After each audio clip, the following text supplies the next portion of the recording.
PMC ప్రేక్షకులకు నమస్కారం. Welcome to BMS programme body mind soul కార్యక్రమానికి స్వాగతం, సుస్వాగతం. ఈరోజు ఒక అద్భుతమైనటువంటి అంశాన్ని మనం తెలుసుకోబోతున్నాం.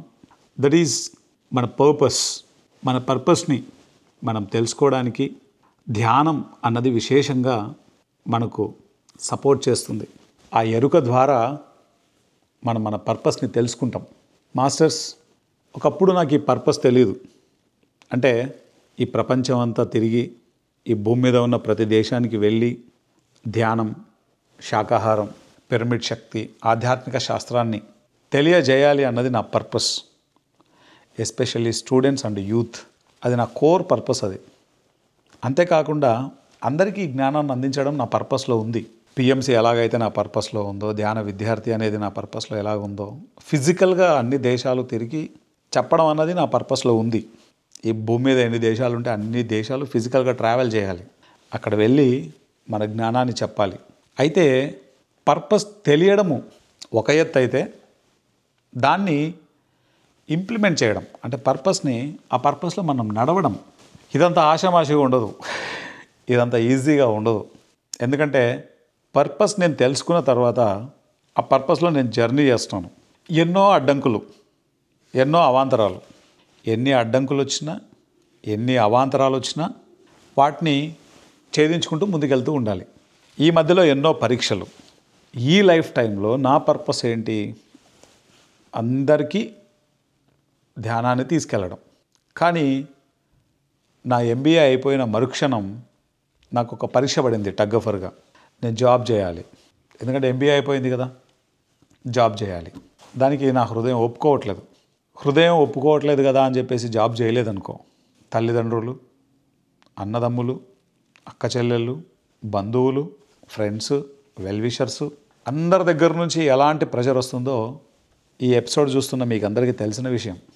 కానీ వాటన్నింటినీ అధిగమించి నిలబడ్డాను. That is first point. రెండవ పాయింట్, సహజంగానే ఎవరైనా మన ఎదురుగా ఉన్న వ్యక్తులు, అది మన ఫ్యామిలీ మెంబర్స్ అయినా బయట వాళ్ళైనా, ఆ ఎదుటివారు చెప్తున్నంతసేపు మనం వింటుంటే వాళ్ళు మనతో ఒకలాగా ఉంటారు. వాళ్ళు చెప్పేది మనం ఎప్పుడైతే వినడం మానేస్తామో, ఏ విషయాన్ని వినకపోయినా వాళ్ళ యొక్క ప్రవర్తన వేరే విధంగా ఉంటుంది. ఒకటి మనకు సపోర్ట్ చేస్తున్నారు లేదా వాళ్ళు చెప్పింది మనం వింటున్నాము అన్నంతసేపు వాళ్ళ యొక్క వైఖరి ఒకలా ఉంటుంది, వాళ్ళ ఎక్స్పెక్టేషన్స్ ఒకలా ఉంటాయి. అది జరగనప్పుడు చాలా న్యాచురల్గా మనం చూస్తుంటాం ఎలా ఉంటారో, మనందరికీ తెలిసిన విషయమే. నాకు సహజంగానే వాళ్ళు చెప్పేది నేను వినట్లేదు కాబట్టి, జాబ్ చేయట్లేదు కాబట్టి, ఎక్కడి నుంచి ఏ సపోర్ట్ లేదు, అనుకున్నంత కావాల్సినంత సపోర్ట్ లేదు. మాస్టర్స్, ఇక్కడ ఒక విషయాన్ని నేను ఏం చెప్పదలుచుకుంటున్నానంటే, మన పర్పస్ తెలుసుకోవడం ఒక ఎత్తు, ధ్యానం చేస్తే, సరి అయిన ఆధ్యాత్మిక గ్రంథాలు చదివితే, సజ్జన సాంగత్యం చేస్తే, ఆచార్య సాంగత్యం చేస్తే, ఆధ్యాత్మిక సేవ చేస్తే, ఈ 5 విషయాలు ఎవరైతే చేస్తారో వాళ్ళకి వాళ్ళ పర్పస్ ఏంటో తెలుస్తుంది. అంటే ఈ ప్రాసెస్ని కరెక్ట్గా చేస్తే తెలుస్తుంది. ఈ 5 విషయాలను సమపాలలో తెలియడం ఎంత ఇంపార్టెంటో, దీన్ని పాటించేటప్పుడు ఎన్నో పరీక్షలు ఉంటాయి. ఆ పరీక్షలన్నింటిలో నెగ్గాలి అంటే ఎంతో ఆత్మశక్తి కావాలి, ఎంతో ఆత్మస్థైర్యం కావాలి. అదొక పెద్ద సాహసం. మన పర్పస్లో మనం జీవించడం అన్నది పెద్ద సాహసం, అది చిన్న విషయం కాదు. ఎందుకంటే మన చుట్టూ ఎన్నో అట్రాక్షన్స్ ఉంటాయి. ఏవి ఎప్పుడు ఎక్కడ మనల్ని లాగేస్తాయో తెలియదు మనకు. ఈ అట్రాక్షన్స్ అన్నీ బర్ముడా ట్రయాంగిల్స్ లాంటివి. ఆ బర్ముడా ట్రయాంగిల్లో ఏ షిప్పు బండిన ఎలాగైతే పోతుందో లోపలికి, మనం కూడా అలానే పోతాం లోపలికి. ఎన్ని రకాల థింగ్స్ ఉంటాయో మనం ప్రీవియస్ ఎపిసోడ్లో చెప్పుకున్నాం. కామం, క్రోధం, లోభం, మోహం, మదమాత్సర్యాలు అనేవి ఒక సాధకుడికి టెస్ట్లు ఎంత భయంకరంగా ఉంటాయో. మాస్టర్స్, నా జర్నీలో ముఖ్యంగా నేను ఎన్ని పరీక్షలు నా జీవితంలో జరిగాయో చెప్పనలేవు కాదు. ఒక్కొక్కసారి నేను ఫుడ్ తినక 3-4 రోజులు అవుతూ ఉంటుంది. ఎవరన్నా ఇంత ఉప్మానో ఏదో ఒకటి ఇంత ఫుడ్ పెడితే బాగున్ను అన్న సందర్భాలు ఎన్ని ఉన్నాయో. ఎందుకంటే ఏ జాబు లేదు, ఏ సపోర్టు లేదు, ఏ సపోర్ట్ అడిగే పరిస్థితిలోనూ లేను. ఎవరన్నా ఏమన్నా అడిగామనుకో, బుద్ధి ఉందరా నీకు కొంచెం అన్నా, నీ ఏజ్ ఏంటి, ఏదైనా పని చేసుకోవచ్చు కదా, ఇదే మాట మాట్లాడతారు. అది నాకు తెలుసు, కానీ పని చేయడానికి ఒప్పుకోవట్లేదే లోపల. సో ఆ టెస్ట్లన్నీ అయిపోయిన తర్వాత జీవితంలోకి ఏం రావాలో అవన్నీ ఒకానొక దశలో వచ్చేస్తాయి. ఒక పెద్ద బాధ్యత అప్పచెప్పే ముందు వాళ్ళకి ఆ పరీక్షలు కూడా చాలా పెద్దగానే ఉంటాయి. ఈరోజు నేను పిఎంసి ఛానల్లో executive director and CFO Telugu and English, Banjara hills road number 10 హైదరాబాద్లో. ఈ కంపెనీ పేరు PSSM media limited. PMC Telugu, PMC English 2 ఛానళ్ళకి, అలాగే పిఎంసి పబ్లికేషన్స్ దీనికి డైరెక్టర్ని, అలాగే పిఎంసి హిందీ, ఇది కంపెనీ పేరు వన్ మీడియా నెట్వర్క్ లిమిటెడ్. దాదాపు 50 మంది పైన పనిచేస్తున్నారు. ఢిల్లీలో ఉంటుంది ఆఫీస్, ఇది గ్రీన్ పార్క్లో. ఇక్కడ తెలుగు ఇంగ్లీష్కి దాదాపు 80+ ఎంప్లాయీస్ పనిచేస్తున్నారు బంజారా హిల్స్ రోడ్ నెంబర్ 10లో. దీని ద్వారా ఏం జరుగుతుంది, కొన్ని లక్షల మంది, కోట్ల మంది ధ్యానాన్ని తెలుసుకుంటున్నారు, ధ్యానం చేస్తున్నారు, శాకాహారులుగా మారుతున్నారు, పిరమిడ్లు కట్టుకుంటున్నారు, అద్భుతంగా ధ్యానాన్ని విస్తృతంగా తెలియజేస్తున్నారు వాళ్ళు నేర్చుకొని. ఈరోజు ప్రపంచవ్యాప్తంగా ధ్యాన ప్రచారం జరుగుతుంది. అటువంటి ఒక ఛానల్కి నేను ఎగ్జిక్యూటివ్ డైరెక్టర్గా అవ్వాల్సిన పరిస్థితి ఉంది.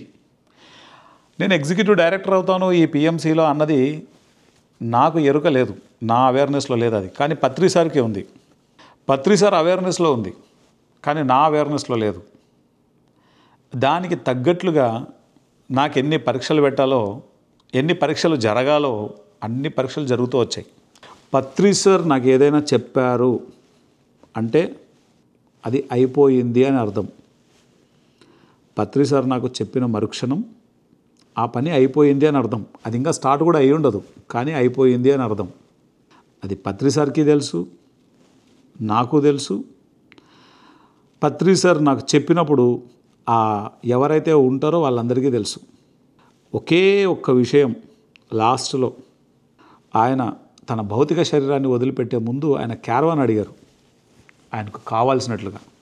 ఆయన ఈ క్యారవాన్ వస్తే ఆ ఉన్న రెస్ట్ కూడా తీసుకోరు అన్నటువంటి ఏకైక కారణంతో ఎంతోమంది ఆలోచన అడ్డుపడి ఆ ఒక్కటి తప్ప ఆయన యొక్క ఆరోగ్యాన్ని దృష్టిలో పెట్టుకొని వాళ్ళు కూడా ఆ విధంగా ఆలోచించారు. తప్పో ఒప్పో ఆ భగవంతుడికి ఎరుక. ఆ ఒక్క విషయం తప్ప ఆయన చెప్పారు అంటే అది అయిపోయింది అని అర్థం. ప్రకటనలు మీవి, ప్రచారాలు మావి, జీవితంలోని వెలుగులందరివి. పిఎంసి తెలుగు ఛానల్లో మీ యాడ్స్ కోసం సంప్రదించవలసిన ఫోన్ నంబర్స్. మాస్టర్స్, పత్రి సార్ చెప్పేటివి చేయడం అనేది అంత ఈజీగా ఉండవు, చాలా కఠినతరంగా ఉంటాయి. దానికోసం ఎంతోమంది కాళ్ళు పట్టుకోవాలి, ఎంతోమందిని అడుక్కోవాలి, ఎంతోమందిని ఒప్పించాలి, ఎంతో తగ్గాలి. ఎన్ని విషయాలు నేర్చుకుంటామో ఆయన చెప్పిన పనులు చేయడం ద్వారా. ఇప్పుడు పత్రి సార్ ఏం చేశారు, ఆనంద్ సెక్రటరియట్లో ఒక క్లాస్ పెట్టన్నారు. ఆ క్లాస్ పెట్టాలంటే ఫస్ట్ డబ్బు కావాలి. డబ్బు నా దగ్గర ఉందా? నేనే ఏ పని చేయట్లేదు, నాకు ఎక్కడి నుంచి డబ్బులు వస్తాయి? మరి డబ్బులు ఎలా రావాలి? డబ్బులు రావాలంటే ఏం చేయాలి? అడుక్కోవాలి. అమ్మ కొంచెం ఏదైనా సహాయం చేస్తే మీరు ఈ ప్యాంప్లెట్లు కొట్టిస్తాం, దయచేసి మీరు సపోర్ట్ చేయండి మేడం. సార్ మనం బ్యానర్లు కావాలి, బ్యానర్స్ ప్రింట్ చేయాలంటే కొంత డబ్బు కావాలి, దయచేసి మీరు కొంత డబ్బు ఇవ్వండి సార్. ప్రతి ఒక్కరి దగ్గరికి వెళ్ళి అడుక్కోవాలి. ఈ అడుక్కోవడం అన్నటువంటి క్వాలిటీ ఎంతో అహంకారం దిగితే తప్ప ఇది మేనిఫెస్ట్ అవ్వదు. ఎంత గ్రౌండ్ టు ఎర్త్ ఉంటామో అడుక్కోవడం అన్నది చెప్పినంత ఈజీ కాదు, సరదా తీరిపోద్దంతే. ఒక మాస్టరే ఆ పని చేయగలడు, మాస్టర్ కాని వాళ్ళు ఎవరు ఆ పని చేయలేరు. లోక కళ్యాణం కోసం అడుక్కోవడం, తన కోసం కాదు. పొద్దున్న లేస్తే చాలామంది అడుక్కుంటుంటారు, ఆ అడుక్కోవడం గురించి మాట్లాడడం లేదు నేను. పత్రి సార్ ఎంతమందిని ఎంత అడిగి ఉంటారో చెప్పనలవి కాదు. నాయన ఆ యజ్ఞానికి రైస్ పంపించు, నాయన ఆ పప్పులు పంపించు, ఈ ఉప్పు పంపించు, ఈ డబ్బు అక్కడ గురువులు వస్తున్నారు వాళ్ళకు దక్షిణగా ఇవ్వండి. ఆయన ఎంతమందిని ఎంత అడుక్కుంటారో, ఆయన అంత అడుక్కుంటే కానీ ఈ సంస్థ ఇంత ముందుకు వెళ్ళలేదు. ఒక ఇంటర్వ్యూలో పత్రి సార్ని బెంగళూరులో ఒక ఇంటర్వ్యూ చేసినప్పుడు నాకేం సిగ్గయ్యా, నాకేం మొహమాటం, అడుక్కుంటాను, ఇంత తింటాను, నా పక్కన ఉన్న వాళ్ళకి ఇంత పంచుతాను, నాకేం మొహమాటం, నాకేం సిగ్గు అడుక్కోవడానికి, రేపటి గురించి దిగులే లేదు, ఈరోజు ఆనందంగా ఉంటాను. ఎంత సింపుల్గా చెప్పారు. అంటే ఆయన చెప్పినంత సింపుల్గా ఉండవు నిజంగా జరుగుతున్నప్పుడు. సో మాస్టర్స్, నేను ఏ విషయాన్ని కన్వే చేస్తున్నానంటే, ఏదైనా ఒకటి చెయ్యడం అన్నది చాలా కష్టం, మాట్లాడడం చాలా సులభం. ఈరోజు నేను పిఎంసి డైరెక్టర్గా ఒక కీలకమైనటువంటి ప్రధానమైనటువంటి ఈ యొక్క రోల్లో ఉండడానికి దానికి ముందు నా జీవితంలో ఎన్నో టెస్టులు జరిగాయి. పత్రి సరే ఎన్నో టెస్టులు పెట్టేవారు. దాని ద్వారా నేను ఎంతో నేర్చుకున్నాను. తర్వాత ఆయన సపోర్ట్ చేసేవారు. పత్రి సార్ ఎప్పుడు కూడా వదిలేవారు కాదు. ఎక్కడైనా నాకు టఫ్ సిచ్యువేషన్ ఉందంటే ఆయన దిగిపోయేవారు. అందుకే ఏ సంస్థ అయినా గురువు ఉన్నప్పుడు ఒకలా ఉంటుంది, గురువు లేనప్పుడు కొట్టుకు చచ్చిపోతారు అందరూ.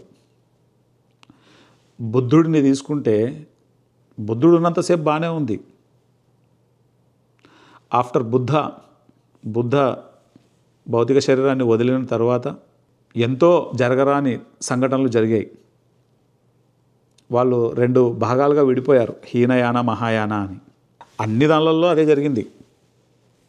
కానీ పిఎస్ఎస్ఎంలో అలా జరగకపోవడానికి ఏకైక కారణం ఏంటంటే, పత్రి సార్ అందరినీ గురువులుగా తయారు చేశారు, ఎవరిని శిష్యులుగా తయారు చేయాల. అందుకే ఈ మూమెంట్ ఇంకా విస్తారంగా ముందుకెళ్తుంది. ఆయన ఏ గురువు ఇవ్వనంత ఫ్రీడమ్ ఇచ్చారు. ఆ ఫ్రీడంలో అక్కడక్కడ తప్పులు జరుగుతూ ఉంటాయి, బట్ రెక్టిఫై చేసుకొని ముందుకు వెళ్తుంటారు. ఏ గురువు చేయనంత సాహసం పత్రి సార్ చేశారు. ఈ భూమండలం మీద ఏ గురువు తన శిష్యుడికి ఫ్రీడమ్ ఇవ్వరు. ఎందుకంటే ఆ ఫ్రీడమ్ మిస్యూజ్ అయితే దాని కాన్సిక్వెన్సెస్ చాలా ప్రమాదకరంగా ఉంటాయి. అన్నీ తెలిసి ఆయన ఫ్రీడమ్ ఇచ్చారు. అలాంటి గురువు ఈ భూమండలం మీద లేడు. నేను గురువును కాదు, మిత్రుణ్ణి, మీరందరూ కూడా గురువులే అని చెప్పినటువంటి ఏకైక గురువు పత్రి సార్. మన పర్పస్ని 100% మనం భూమిపైన నెరవేర్చుకోవడానికి ఆయన జ్ఞానాన్ని ఇచ్చారు. ఆ పర్పస్లో భాగంగా మనం పనులు చేస్తున్నప్పుడు ఎన్నో పరీక్షలు ఆయనే పెట్టేవాడు, ఆ నేచర్ కూడా పెట్టేది. పరీక్షలు ఆయన పెట్టినా, ఆ నేచర్ పెట్టినా ప్రతి సందర్భంలోనూ నిలబడేవాడు. నా జీవితంలో అది ఎన్నోసార్లు జరిగింది. ఉదాహరణకి ఒక ఉదాహరణ చెప్తాను. నేను సెక్రటేరియట్లో క్లాసెస్ చేసేవాడిని. దాదాపు 10 ఏళ్ళు చేశాను. సెక్రటేరియట్ అంటే సచివాలయం. అక్కడ పెద్ద పెద్ద ఆఫీసర్లకు అందరికీ జ్ఞానాన్ని చెప్పేవాడిని. మా ఇంట్లో వాళ్ళు ఒకసారి బంధువులు, ఫ్రెండ్స్ అందరూ, నువ్వు నీ జీవితాన్ని పట్టించుకోవట్లేదు, నువ్వు ఏదైనా చేస్తే బాగుంటుంది కదా, ఇంత డబ్బు సంపాదించుకో, రేపు పొద్దున నీ భవిష్యత్తు ఏంటి.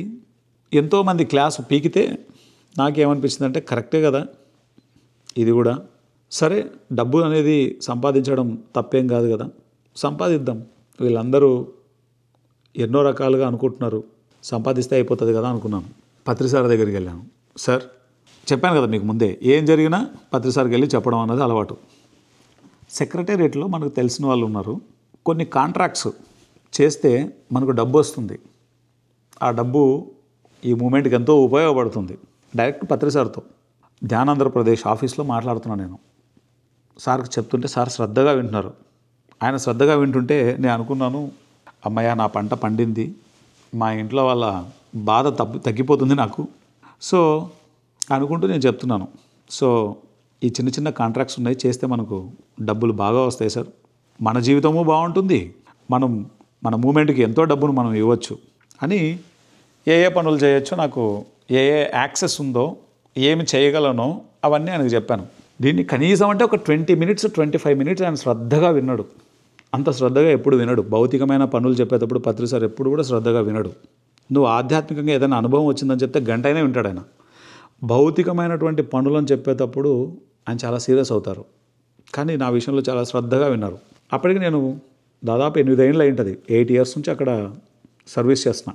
అన్నీ శ్రద్ధగా విని పత్రి సార్ నాతో చెప్పిన విషయం ఏంటంటే, ఆనంద్, సెక్రటేరియట్లో ఇన్నాళ్ళు ధ్యానం చెప్పావు కదా, ఎంతోమందికి మంచి మంచి అనుభవాలు వచ్చింటాయి కదా, ఆ అనుభవాలన్నింటినీ చక్కగా వాళ్ళ దగ్గర నుంచి సేకరించి అక్కడ ఉన్నటువంటి మినిస్టర్స్, సీఎం ఉంటారు కదా, వాళ్ళ దగ్గర నుంచి కూడా ఫీడ్బ్యాక్ తీసుకొని ఒక పుస్తకాన్ని తయారు చేసి నా దగ్గర తీసుకురా అన్నారు ఆయన. ఇక్కడ కొంచెం మీరు జాగ్రత్తగా విని ఉంటే కనుక మీకు 2 విషయాలు అర్థమవుతాయి. నేను వెళ్ళి ఏం చెప్తున్నాను, డబ్బులు సంపాదించడానికి ఈ ప్రాజెక్ట్స్, ఈ కాంట్రాక్ట్స్ చేస్తే డబ్బులు వస్తాయి అని నేను పత్రి సార్తో చెప్తున్నాను. అది ఒకటో విషయం. రెండో విషయం ఏంటి, ఆయన నాకేం చెప్పాడు, అక్కడ మన మాస్టర్లు అందరూ ఎన్నో సంవత్సరాల నుంచి ధ్యానం చేస్తున్నారు, ఎన్నో క్లాసెస్ జరిగాయి, నువ్వు రోజు రెగ్యులర్గా వెళ్ళి అక్కడ క్లాసెస్ చెప్పావు, ఎంతోమందికి కౌన్సిలింగ్ ఇచ్చావు, ఎంతో మార్పు వచ్చింటుంది, ఆ మార్పునంతటిని ఒక పుస్తకం రూపంలోకి తీసుకురా, దాని పేరు ధ్యాన సచివాలయం అని టైటిల్ ఇచ్చాడు. బుక్కే లేదు, అనుభవాలే సేకరించలేదు, దానికి టైటిల్ కూడా ఇచ్చేశారు ఆయన. నేను కన్ఫ్యూజన్లో ఉన్నా, అంటే నేను చెప్పిందంత సరిగ్గా వినలేదేమో అనుకొని నేను మళ్ళీ చెప్పడం మొదలుపెట్టాను. 5 నిమిషాలు విన్నాడు. 5 నిమిషాలు విన్న తర్వాత పత్రి సార్ మళ్ళీ ఏం చెప్పారంటే, ధ్యాన సచివాలయం పుస్తకం ఎన్ని రోజుల్లో తయారు చేస్తావని అడిగాడు. నాకేమన్నా మతి ఏమన్నా భ్రమించిందా, నేనేమన్నా సరిగ్గా ప్రజెంటేషన్ చేయలేకపోతున్నానా? నేను డబ్బుల గురించి మాట్లాడితే, కాంట్రాక్ట్ల గురించి మాట్లాడితే, ప్రాజెక్టుల గురించి మాట్లాడితే ధ్యాన సచివాలయం అంటాడేంటి మళ్ళీ అని చెప్పి, సార్ అంటే నేనేమన్నా మీకు సరిగ్గా చెప్పలేకపోతున్నానా అనే వర్డ్ యూజ్ చేసే సార్కి ఆయన ఎంత సీరియస్ అయ్యారంటే, జస్ట్ నా కళ్ళను సీరియస్గా నా కళ్ళ వైపు చూశాడు. అంత సీరియస్గా నా జీవితంలో ఫస్ట్ టైం, అదే లాస్ట్ టైం కూడా నన్ను సీరియస్గా చూసినది. ఆయన అంత సీరియస్ అయిపోగానే పత్రి సార్ కళ్ళు చూస్తే దాదాపుగా అర్థమవుతూ ఉంటాయి చాలా విషయాలు. నాకు అర్థమైంది, ఇది నా పాత్ కాదు, ఇది నేను చేయకూడని పని. ఈ జన్మలో నేను నా పర్పస్ని తెలిసి నేను మళ్ళీ సైడ్ ట్రాక్ వెళ్ళిపోతున్నాను. ఆయన కళ్ళు ఒక ఎరుకను నా లోపల యాక్టివేట్ చేసేసింది. నా పర్పస్ తెలిసి ఇతరుల యొక్క ప్రభావం నా మీద పడింది. ఒరిజినల్గా నాకు చిన్నప్పటి నుంచి డబ్బు సంపాదించాలన్న ఆలోచన లేదు. చిన్నప్పటి నుంచి ఫ్రమ్ బేసిక్ నేచర్లో లేదు అది. ఫుడ్కు కష్టమైనప్పుడు, రెంట్ కట్టుకోవడానికి కష్టమైనప్పుడు, లేదా ఏదైనా ఇబ్బంది పరిస్థితి ఏర్పడినప్పుడు డబ్బు గురించి ఆలోచిస్తాను తప్ప డబ్బు సంపాదించాలి అన్న ఇది లేదు నా దగ్గర. అత్యవసరాలు ఏర్పడినప్పుడు డబ్బు గురించి ఆలోచిస్తాను తప్ప మిగతా టైంలో డబ్బు గురించి అసలు పట్టించుకోను, ఎక్కదు. ఎవరు ఏం అడిగితే నా దగ్గర డబ్బు ఉంటే ఆ డబ్బు మొత్తం ఇచ్చేసి టైపు నేను. ప్రకటనలు మీవి, ప్రచారాలు మావి, జీవితంలోని వెలుగులందరివి. పిఎంసి తెలుగు ఛానల్లో మీ యాడ్స్ కోసం సంప్రదించవలసిన ఫోన్ నంబర్స్. నా మనస్తత్వం ఏంటో నా చుట్టూ ఉన్న వాళ్ళకి బాగా తెలుస్తూ ఉంటుంది. అందరికీ తెలుసు నాతో ఉన్న వాళ్ళకి నేను ఎలా ఉంటాను డబ్బు దగ్గర. ఆ రోజు కనువిప్పు కలిగింది నాకు. అంటే ఒక్క చూపుతో, ఈ చూపుతో మన పర్పస్కి అలైన్ చేస్తాడు గురువు. That is Patri sir. అట్లా కొన్ని లక్షల మందిని చేశాడు ఆయన. వాళ్ళ పర్పస్కి అలైన్ చేయడం అన్నది పత్రి సార్ చేసినంతగా ఇంకెవరైనా చేసి ఉంటారో లేదు తెలియదు నాకు. ఎంత బాధ్యతగా నా విషయంలో ఆయన ఎన్ని విషయాలలో స్పందించారో. మాస్టర్స్ పత్రి సార్ ఉన్నప్పుడు పత్రి సారు చక్కగా కాపాడారు, చూశారు. మరి ఇప్పుడు ఎవరు చూస్తారు, ఎవరు కాపాడతారు మనల్ని? మన ఎరుకే మనల్ని కాపాడాలి. అందుకే ప్రతి మాస్టరు వాళ్ళ పర్పస్ ఏంటి, మన పర్పస్ ఏంటి, ఆ పర్పస్లో భాగంగా మనం ఏం చేస్తున్నాం, ఇది చాలా ఇంపార్టెంట్ మాస్టర్స్. ఇంకొక చిన్న ఉదాహరణ చెప్తాను మీకు. ఎన్నో ఉన్నాయి, అవన్నీ చెప్పుకోవడానికి ఎన్నో ఎపిసోడ్స్ కావాలి. దాదాపు 24-25 సంవత్సరాలు పత్రి సార్తో ఉన్నాను. ఎన్ని ఉంటాయి. రీసెంట్గా జరిగిన ఎక్స్పీరియన్స్ ఏంటంటే, మీకు అందరికీ తెలుసు, నాకు ఒక చిన్న బాబు, 1 ఇయర్ బేబీ. జూలై 23వ తేదీ తన పుట్టినరోజు.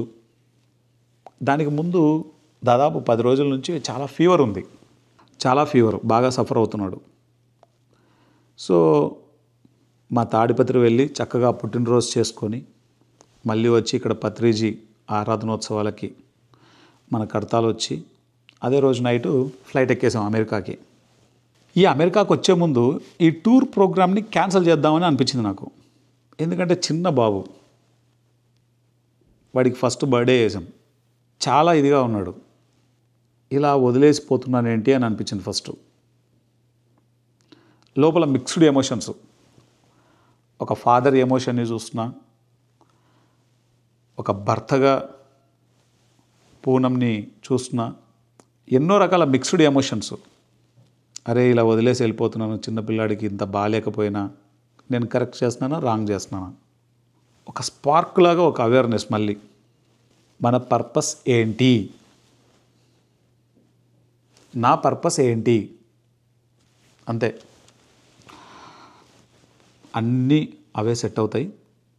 ఫస్ట్ మనం ఇమీడియట్గా యూఎస్ వెళ్ళిపోదాం. ఆల్రెడీ టికెట్స్ అన్నీ బుక్ అయ్యాయి, క్లాసులన్నీ బుక్ అయ్యాయి. టగ్గఫర్గా ఉంది టెస్ట్. అది లోపల పెయిన్ కూడా వస్తుంది, తెలుస్తోంది నాకు. కానీ ఆ యూనివర్స్ ఉంది కదా చూసుకోవడానికి. రెండో ఆలోచన లేకుండా యూఎస్కి వచ్చాను. వచ్చి ఫోన్ చేశాను అంతే పూనంకి, ఎలా ఉంది బాబుకని. కంప్లీట్గా బాగా అయిపోయిందని చెప్పింది. చాలా యాక్టివ్గా ఉన్నాడు. ఆ వీడియో కాల్లో మాట్లాడుతుంటే మాస్టర్స్కి ఎన్నో కృతజ్ఞతలు చెప్పుకున్నాను. అంటే ఇక్కడికి వచ్చేటప్పుడు కూడా టెస్ట్ అయ్యేది. వచ్చిన ల్యాండ్ అయిన మరుక్షణం క్లాసెస్ స్టార్ట్ అయిపోయాయి, మీటింగ్స్. మామూలుగా అమెరికాకు వచ్చినప్పుడు జెట్ ల్యాగ్ ఉంటుందంటారు. జెట్టు లేదు, ల్యాగు లేదు, అసలే రక్తం మరుగుతోంది లోపల. పత్రి సార్ ఎప్పుడు కర్మయోగంలో మనల్ని నిష్ణాతుల్ని చేశారు. వచ్చిన క్షణం నుంచి పనిచేయడం మొదలుపెట్టాను. ఎయిర్పోర్ట్ నుంచి దిగడమే పునీత్ షా అనేటువంటి మాస్టర్ ఇంటికి వెళ్ళాం. అక్కడ ఒమేగా పిరమిడ్ గురించి అన్నీ డిస్కస్ చేసి, వాళ్ళ ఇంట్లో ధ్యానం చేసి, అక్కడి నుంచి శ్రీనివాసులు గారు, సుష్మా మేడం వాళ్ళ ఇంటికి వెళ్ళాం. అక్కడ ఒక మీటింగ్, గెట్ టుగెదర్. అది కంప్లీట్ అయిపోయిన తర్వాత మళ్ళీ శ్రీహరి శర్మ గారి ఇంటికి వెళ్ళాం. అక్కడ కలిసి దాని తర్వాత రెస్ట్ తీసుకున్నాం. అంటే మొదటి రోజు దిగడమే ఈవినింగ్ మేము దిగాము. ఆ ఈవినింగే సాయంత్రం 6 or 7 అవుతుంది. 6-7 నుంచి పునీత్ షా గారింటికి, దాని తర్వాత నెక్స్ట్ గెట్ టుగెదర్ శ్రీనివాసులు గారు, సుష్మా మేడం ఇంటికి, దాని తర్వాత శ్రీహరి శర్మ గారింటికి. ఎప్పుడో 12 గంటలకో 1 గంటకో ఇల్లు చేరుకున్నాం. తర్వాత కార్యక్రమాలు స్టార్ట్ అయ్యాయి. సెకండ్ డే నుంచి ఒమేగా పిరమిడ్కి 15 రోజులు కేటాయించడం జరిగింది ఈ ట్రిప్లో. ఎందుకంటే కడతాల్లో ఎలాంటి పిరమిడ్ వస్తుందో ఇక్కడ డల్లాస్లో ఒమేగా పిరమిడ్ 180x180 పిరమిడ్ కడుతున్నారు. 15 రోజులు కేవలం ఆ పిరమిడ్ కోసం టైం కేటాయించడం జరిగింది. రెండవది అట్లాంటాకు రావడం జరిగింది. 3 days అట్లాంటాలో ఎంతో బ్యూటిఫుల్గా జరిగింది. అట్లాంటా నుంచి టెనెస్సీ స్టేట్, డల్లాస్ స్టేట్, డల్లాస్లో ఆస్టిన్ సిటీ, డల్లాస్లో హ్యూస్టన్ సిటీ, దాని తర్వాత ఆ డల్లాస్ స్టేట్ నుంచి డల్లాస్ సిటీ టెక్సాస్ స్టేట్లో డల్లాస్, ఆస్టిన్, హ్యూస్టన్ తిరిగాం. తర్వాత అట్లాంటా స్టేట్కి వచ్చాం. అట్లాంటా స్టేట్లో 3 days. అట్లాంటా స్టేట్ అయిపోయిన తర్వాత టెన్నెస్సీ స్టేట్ అయిపోయిన తర్వాత 3 days. మిస్చిగన్ స్టేట్లో 4 days. మిస్చిగన్ అయిపోయిన తర్వాత న్యూజెర్సీ స్టేట్లో 3 days ఉన్నాం. న్యూజెర్సీ తర్వాత న్యూయార్క్, డీనా మెరియం ఆ మాస్టర్ని కలవడం జరిగింది. ఆ పుస్తకం చదివినప్పుడు ఎంతో ఏడ్చాను నేను. The untold story of Sita. ఎంత ఏడ్చానో. ఈ పుస్తకం రాసిన ఆ వ్యక్తిని ఆ పాదాలు తాకాలి అన్నది నా కోరిక. మనం చేయాల్సింది మనం చేస్తే యూనివర్స్ మనకి ఏది ఇవ్వాలో అది ఇస్తుంది అన్నట్లు ఆ మాస్టర్తో 5 hours వాళ్ళ ఇంట్లో స్పెండ్ చేసాం టైం. 1.5 hour ఇంటర్వ్యూ చేసాం. ఇంగ్లీష్లో ఫస్ట్ ఇంటర్వ్యూ నాది. న్యూయార్క్లో ఉంటారు డీనా మెరియం. ఒక గొప్ప బ్యూటిఫుల్ ఎక్స్పీరియన్స్ వచ్చింది అక్కడ సాధన చేసినప్పుడు. న్యూయార్క్ తర్వాత వర్జీనియా స్టేట్ తర్వాత ప్రజెంట్ ఆ వర్జీనియా నుంచి మళ్ళీ డల్లాస్ వెళ్ళాం. ఎందుకంటే అక్కడ 3 days మీటింగ్స్ ఉన్నాయి. మ్యాజిక్ స్పేస్లో ఒకరోజు క్లాస్, 2 రోజులు Dallas pyramid, omega pyramid work, meetings అన్నీ అయిపోయాయి. అది అయిపోయిన మరుక్షణం ఇక్కడ నార్త్ కెరోలినా ర్యాలీకి వచ్చాం. నార్త్ కెరోలినాలో 4 days. ఈ నార్త్ కెరోలినా స్టేట్ అయిపోయిన తర్వాత నెక్స్ట్ నేను కాలిఫోర్నియా వెళ్తున్నాను, లాస్ ఏంజల్స్. మాస్టర్స్ ఈ ట్రిప్ అంతా ఇంత అద్భుతంగా జరగడానికి ఏకైక కారణం పత్రి సార్. దీన్ని ఫిజికల్గా ఇక్కడ మేనిఫెస్ట్ చేసింది నందమహర్షి అని డల్లాస్లో ఉంటారు. ఆయన ఈ షెడ్యూల్ అంతా చేశారు. దీనికి తుది మెరుగులు సంపత్ గారు ఎంతో అద్భుతంగా తుది మెరుగులు దిద్దారు. క్లాసెస్ ఒక్కటే కాదు, ఆనంద్ నుంచి ఎంతో గైడెన్స్ తీసుకోవచ్చు. ఆ విధంగా కూడా దీన్ని మనం రిప్రజెంట్ చేస్తామని చెప్పి. సో నేను మొత్తానికి ఏం చెప్తున్నానంటే, ఇక్కడికి వచ్చి నేను ఎంతో నేర్చుకునేది ఉంది. ఎంతో నేర్చుకున్నాను ఇక్కడికి వచ్చి. అది నా పర్పస్ కూడా. నా పర్పస్లో భాగంగా ఏం చేయాలో అదంతా చేశాను. మన పర్పస్లో మనం ముందుకెళ్తున్నప్పుడు మనకు టెస్ట్లు భయంకరంగా ఉంటాయి. మన ఎరుకతో మనం దాన్ని డీల్ చేస్తే ముందుకెళ్తాం. ఎరుకతో డీల్ చేయకపోతే అక్కడే స్టాగ్నేట్ అవుతాం. నా పర్పస్లో నాకు పత్రి సార్ భౌతిక శరీరంలో ఉన్నప్పుడు ఎంతో సపోర్ట్ చేసేవారు, నన్ను సరిచేసేవారు. ఇప్పుడు కూడా ఆయన సరిచేస్తున్నారు ఎనర్జీ రూపంలో. ఈ సందర్భంగా పత్రి సార్కి ఎన్నో కృతజ్ఞతలు. మాస్టర్స్, మనందరం మన బాధ్యత ఇప్పుడు. హిందీ లాంగ్వేజ్ వచ్చిన వాళ్ళు దయచేసి నార్త్ ఇండియా వెళ్ళిపోయి చక్కగా ధ్యాన ప్రచారం చేయాలి. ఇంగ్లీష్ వచ్చిన వాళ్ళందరూ ప్రపంచం అంతా తిరగాలి. ఎవరి పర్పస్లో అది ఉందో వాళ్ళందరూ అనేక దేశాలు తిరగాలి. మనమంతా తిరిగి చెప్తేనే ఈ ధ్యానం అందరికీ స్ప్రెడ్ అవుతుంది. మన పర్పస్లో ఏదైతే ఉందో అది అందరం మనం చేద్దాం. మన అందరి పర్పస్లో కూడా పిఎంసి ఉంది. పిఎంసికి మనందరం సపోర్ట్ చేద్దాం. పిఎంసిని అద్భుతంగా మనం ముందుకు తీసుకెళ్దాం. అద్భుతంగా అభివృద్ధి చేద్దాం. ప్రతి దేశంలో ప్రతి భాషలో పిఎంసి రావాలి. అది మనందరి బాధ్యత, అది మనందరి పర్పస్. పిఎంసికి సపోర్ట్ చేద్దాం. మన పర్పస్లో భాగంగా, మన ఎదుగుదలలో భాగంగా, ఈ ఆధ్యాత్మిక సేవలో భాగంగా పిఎంసిని ముందుకు తీసుకెళ్దాం. Thank you masters. Thank you very much.